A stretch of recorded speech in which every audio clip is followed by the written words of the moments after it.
Bapa yang Maha Baik, kami bersyukur karena Engkau memberikan hari yang baru bagi kami, di mana Engkau memberikan kami kehidupan pada hari ini, sehingga kami boleh bangun, boleh beraktivitas, dan terlebih lagi boleh mendengarkan firman-Mu. Sebentar Tuhan, kami akan mendengarkan firman-Mu. Biarlah firman-Mu yang menguasai hati kami dan pikiran kami, dan menjadi penuntun bagi kehidupan kami, khususnya dalam satu hari ini. Di dalam nama Kristus Yesus kami berdoa. Amin. Horas, Amang Inang, dan saudara-saudari yang terkasih, selamat Hari Rabu, tanggal 13 November 2024. Semoga Amang Inang dan saudara-saudari sekalian di dalam keadaan sehat selalu. Firman Tuhan bagi kita di hari ini diambil dari Kejadian 45 ayat 24. Saya akan bacakan bagi kita. Kejadian 45 ayat 24. Kemudian ia melepas saudara-saudaranya serta berkata kepada mereka, "Janganlah berbantah-bantah di jalan." Kemudian ia melepas saudara-saudaranya serta berkata kepada mereka, "Janganlah berbantah-bantah di jalan." Asadi parborhat ma'aka hahanai gabelau nasida alai ninna domanduk nasida udang berbadai hamu di tonga dalan isima Amang Inang sahatna. Amang Inang dan saudara-saudari yang terkasih, Kejadian 45 mencatat momen yang luar biasa di dalam kisah Yusuf dan saudara-saudaranya.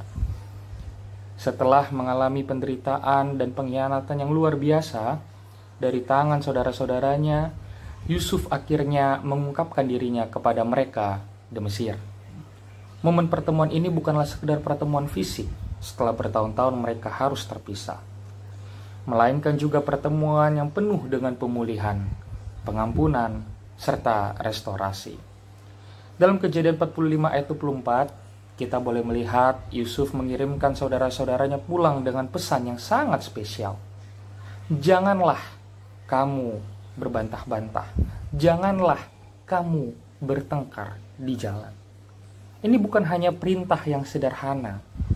Ini adalah nasihat yang penuh dengan hikmat, yang ingin memastikan bahwa perjalanan mereka kembali ke rumah penuh dengan damai sejahtera, tanpa ada perasaan amarah atau bahkan kebencian yang kembali muncul di antara mereka. Amang Inang serta saudara-saudara yang terkasih, Yusuf setelah melalui proses panjang yang penuh dengan penderitaan, telah dipulihkan dalam kedudukan dan kekuatan. Tetapi yang lebih penting adalah bagaimana dia menunjukkan pemulihan dalam hubungannya dengan saudara-saudaranya. Dia tidak hanya mengampuni saudara-saudaranya, tetapi juga ingin memastikan bahwa mereka menjalani kehidupan baru tanpa beban masa lalu yang membelenggu. Dalam kehidupan kita, kadang kita merasa sulit untuk melepaskan masa lalu kita. Penderitaan, pengkhianatan, kekecewaan bisa meninggalkan luka yang dalam. Apalagi mungkin di antara kita ada saja hubungan-hubungan yang tidak mengenakan dengan saudara-saudari kita, dengan keluarga kita, dengan kerabat kita. Namun sebagaimana Yusuf mengajarkan kita, pemulihan bukan hanya tentang mengampuni dan melupakan masa lalu, tetapi juga tentang bagaimana kita membawa damai ke tengah-tengah hubungan kita untuk masa depan.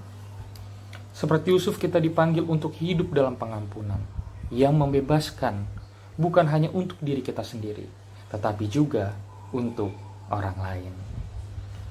Amang Inang dan saudara-saudari terkasih, di sini juga kita bisa boleh melihat bahwa Yusuf mengingatkan saudara-saudaranya untuk tidak bertengkar di jalan. Ini bukan hanya sekedar pengingat untuk tidak terlibat dalam perdebatan fisik, tetapi juga peringatan agar mereka tidak membiarkan konflik yang lama itu atau amarah atau rasa cemburu kembali menguasai hati mereka. Pemulihan dalam Kristus memanggil kita untuk berjalan dengan hati yang damai, menjaga persatuan, dan tidak membiarkan masalah lama merusak kedamaian yang sudah ada.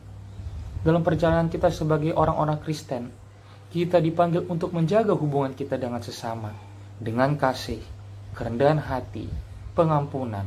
Sebab itu, tanpa hal-hal tadi, tanpa ada kasih, tanpa ada kerendahan hati, tanpa ada pengampunan, perjalanan kita menuju pemulihan akan menjadi terhambat. Bapak, Ibu, serta saudara-saudari terkasih, hal lain juga yang boleh kita lihat adalah sama seperti Yusuf yang mengampuni saudara-saudaranya, meskipun mereka telah mengkhianatinya, kita juga dipanggil untuk mengampuni mereka. Kita juga dipanggil untuk mengampuni orang-orang yang telah menyakiti kita. Pengampunan di dalam Kristus bukan berarti melupakan penderitaan kita. Itu tidak mungkin kita bisa melupakan penderitaan itu. Tetapi itu adalah pilihan untuk kita agar kita tidak membiarkan luka itu menguasai hidup kita. Pengampunan membawa kedamaian, bukan hanya bagi orang yang kita ampuni, tetapi khususnya bagi diri kita sendiri. Dalam Kristus, Amang Inang serta saudara-saudariku, kita diberi kekuatan untuk melepaskan setiap beban yang menghalangi pemulihan kita. Dia telah mengampuni kita terlebih dahulu, dan sekarang kita dipanggil untuk mengampuni sesama kita, sehingga kita dapat berjalan dengan damai, dengan penuh sukacita, dan dengan ketenangan hati. Amang Inang serta saudara-saudariku, mari firman Tuhan pada pagi hari ini, pada hari Rabu 13 November 2024, mengajak kita agar kita menjadi orang-orang, menjadi umat Allah yang mau dan mampu untuk mengampuni. Baik mengampuni orang-orang yang menyakiti kita, mengampuni saudara-saudari kita, mengampuni teman-teman kita, mengampuni setiap orang yang telah mendukakan hati kita. Demi kebaikan mereka dan juga demi khususnya kebaikan Amang Inang dan saudara-saudari yang menyaksikan renungan harian ini sendiri. Amin. Tuhan Yesus memberkati Amang Inang dan saudara-saudari. Kita berdoa.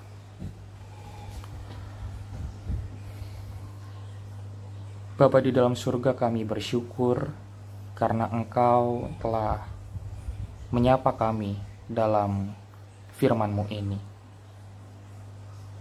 Kami boleh belajar melalui kisah Yusuf yang mengampuni saudara-saudarinya, yang mengampuni keluarganya, yang mengampuni orang yang telah mendukakan hatinya.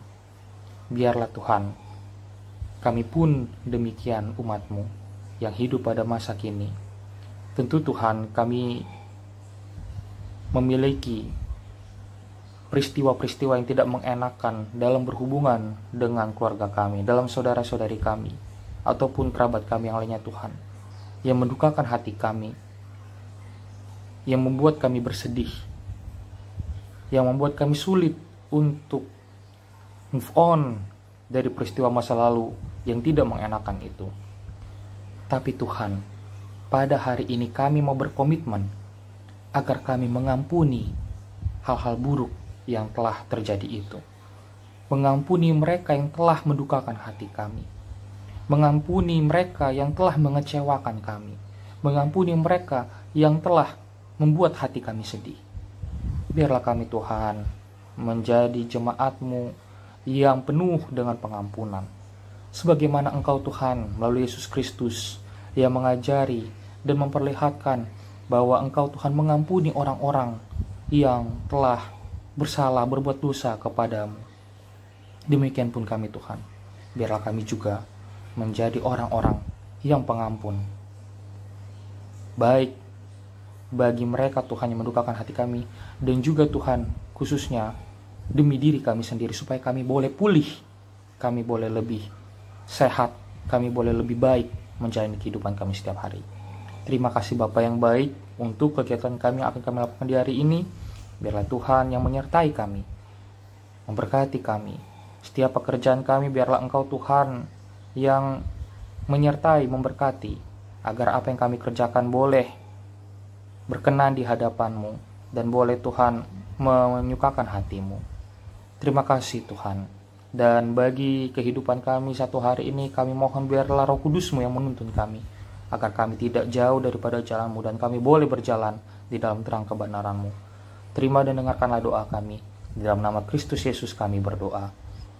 Kasih karunia dari Tuhan kita Yesus Kristus, kasih setia dari Allah Bapa, dan persekutuan dengan Roh Kudus, itulah yang menyertai kamu sekalian.